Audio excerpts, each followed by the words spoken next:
Okay ना, next टीआरटीसी approach का ही next जो केस था that will be of minimum loss.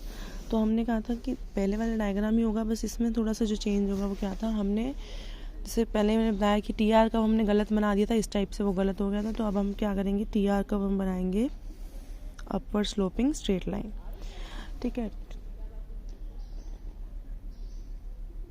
अब हम कह रहे हैं कि टीआरटीसी अप्रोच जो है इसके अकॉर्डिंगली लॉस का अगर हम कह के मैंने बताया था कि अगर लॉस वाला केस है तो इसका मतलब आप अपने आप मान के चलो कि आपके फर्म के अंदर लॉस हो रहा है। तो लॉस का मतलब आपका already TC is greater then TR. तो इसका मतलब जब टीसी कर्व बनाओगे आप तो वो टीआर कर्व से ऊपर बनना चाहिए।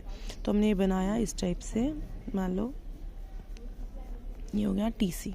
ठीक, अब हम कहते हैं आपको देखना लॉस तो हो रहा है, बट आपके लिए रुकना कहाँ पर बेस्ट है कि जहाँ पर आपको दिख रहा हो कि लॉस क्या है, सबसे मिनिमम है, सबसे कम है।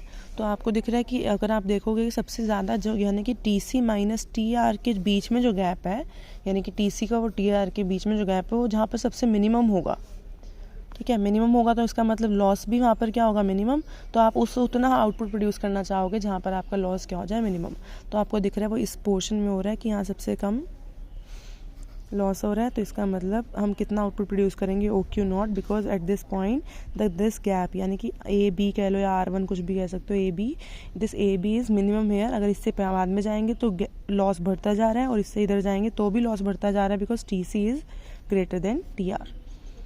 ठीक है, तो यहाँ पर हम जा रहे हैं तो गैप बढ़ेगा तो इसका मतलब लॉस भी इंक्रीज़ हो रहा है, इससे इधर जाएंगे तो भी गैप बढ़ रहा है तो ये लॉस इंक्रीज़ हो रहा है।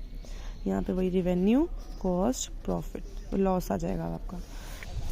ठीक है, अब वही लॉस कर्व मैंने बताया था आपको बनाना है। अच्छा, इसी उसमें अगर आप बनाना चाहो टीवीसी कर्व, टीवीसी कर्व मतलब अगर आपको देखना है कि टीसी कर्व तो ठीक है, मतलब आपने टोटल कॉस्ट बनाया है, लेकिन आपको देखना है कि अगर मान लो अगर ऐसा हो रहा है कि बहुत ज़्यादा लॉस होता जा रहा है आपके फर्म के अंदर, तो आपको देखना है कि मैं कहाँ शट डाउन करूँगी। शट डाउन का मतलब अगर आपको दिख रहा है कि आप सिर्फ वेरिएबल कॉस्ट, आप जब तक वेरिएबल कॉस्ट कवर कर पा रहे हो, मतलब अगर बनाना चाहो तो यहाँ पर आप एक टीवीसी कर्व भी बना सकते हो। तो दो चीज़ याद रखनी, एक तो याद रखना जो इनके बीच में गैप है वो टीसी और टीवीसी को पैरेलल रखना पहली बात तो, क्योंकि हमने बताया था टीसी और टीवीसी के बीच में क्या होता है, टीएफसी जो कि कांस्टेंट रहते हैं। तो जो ये दो चीज़ बनाओगे आप, ये बिल्कुल पैरेलल होने चाहिए। ठीक है, दूसरा हम कहते हैं ये वाला पॉइंट, हम यहाँ इस वाले पॉइंट तक तो हम कह रहे हैं जब तक आप टीवीसी कवर कर पा रहे हो, जब तक आप वेरिएबल कॉस्ट कवर कर पा रहे हो तब तो हम अपनी प्रोडक्शन को कंटिन्यू करेंगे।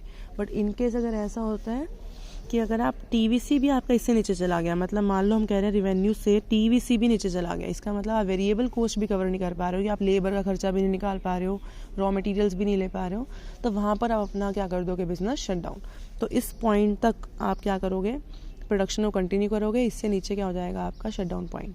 ठीक है, तो अच्छा, अब इसमें ही अगर आपको लॉस कर्व बनाना हो तो लॉस, जैसे हमने उसमें प्रॉफिट कर्व बनाया था, तो आपको दिख रहा है सबसे लॉस हम यहाँ से स्टार्ट करते हैं।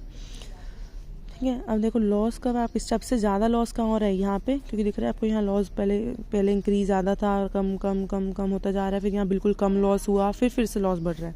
तो हमने बोला कि यहाँ पे इतना लॉस दिखा दिया हमने, फिर लॉस धीरे धीरे कम हो गया, फिर से लॉस इंक्रीज। तो यहाँ पर लॉस सबसे इतना जो गैप है यहाँ पे सबसे कम है, क्योंकि यहाँ पर भी लॉस का गैप सबसे कम है। तो जो ये वाला गैप है सबसे कम दिखाओगे, और यहाँ लॉस का गैप ज़्यादा है तो ज़्यादा गैप, यहाँ पे भी लॉस ज़्यादा है तो ज़्यादा गैप। तो ये लॉस कर्व हो गया आपका। ठीक है, तो यहाँ पे आपने क्या क्या दिखाया, रेवेन्यू कॉस्ट एंड लॉस।